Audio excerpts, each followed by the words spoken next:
Hello' everyone, মোৰ channel ট্ৰিপটোলৈ আপোনালোকক পুনৰ এবাৰ স্বাগতম জনাইছোঁ। আজি মই গাজৰৰ হালোৱাৰ এটা ইজি ৰেচিপি লৈ আহিছোঁ। বলকচোন চাওঁ আহক মইনো কেনেকৈ বনালোঁ এই ৰেচিপিটো। ৰেচিপিটোৰ বাবে মই 250 গ্ৰাম গাজৰ ভালদৰে পিহনাত পিহি লৈছোঁ। একাপ গাখীৰ লৈছোঁ, এবাটি গুড় লৈছোঁ। আপোনালোকে গুড়ৰ সলনি চেনিও ল'ব পাৰে। মই গুড় লৈছোঁ আৰু কেইটামান খিচমিচ লৈছোঁ আৰু অলপ কাজু লৈছোঁ। আৰু আমাক ঘিউ লাগিব। গেছটো জ্বলাই পেনখন পাতি দিলোঁ। পেনখন এতিয়া গৰম হ'ল। মই গেছটো মিডিয়াম কৰি লৈছোঁ। ইয়াত এতিয়া এই পিহি লোৱা গাজৰখিনি দি দিম।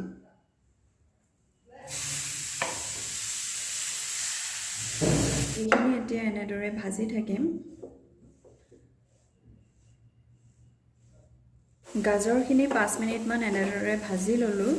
ইয়াত এতিয়া এচামুচ ঘিউ দি দিম। ঘিউখিনিৰ লগত এতিয়া ভালদৰে এইখিনি ভাজি ল'ম। ইয়াত এতিয়া কাজু খিচমিচখিনিও দি দিম।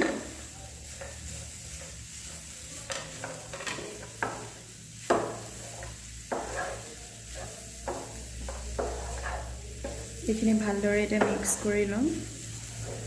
2 মিনিটমান এনেদৰে ভাজি ল'লোঁ ঘিউ আৰু ড্ৰাই ফ্ৰুটছখিনিৰ লগত।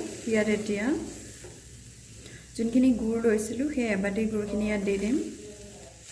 গুড়খিনি দিও এতিয়া ভালদৰে এইখিনি মিক্স কৰি ল'ম। গুড়খিনি দিও এনেদৰে ভাজি আছোঁ। মোৰ গুড়খিনি অলপ ডাঙৰ ডাঙৰ টুকুৰা আছিল কাৰণে হেতাখনৰ সহায়েৰে এনেদৰে হেঁচি হেঁচি গলাই দিছোঁ। আপোনালোকে যদি একদম সৰু মিহিকৈ কাটি লয় তেতিয়াহ'লে অকল লৰাই লৰাই ভাজি থাকিলে হ'ল। এনেও গুড় গলিয়ে যাব।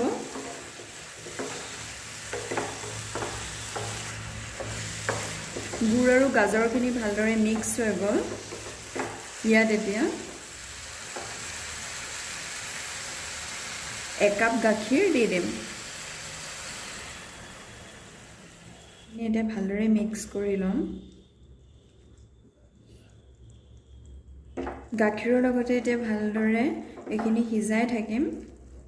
গাজৰখিনিও ভালদৰে কোমলি যাব। তেতিয়া গাখীৰখিনি অলপ শুকাই গাজৰখিনি অলপ গোটা হোৱালৈকে এইখিনি এনেদৰে লৰাই লৰাই ভাজি থাকিম। আৰু মন কৰিব মই গেছটো প্ৰথমৰ পৰাই মিডিয়াম কৰি থৈছোঁ।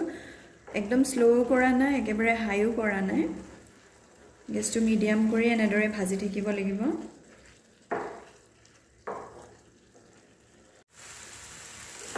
মই এইখিনি ভালদৰে ভাজি ল'লোঁ। ইয়াৰ এতিয়া ৰসো শুকাই গ'ল। এইখিনি আমাৰ ৰেডি হৈ গ'ল গাজৰৰ হালোৱা। গেছটো মই অফ কৰি দিম।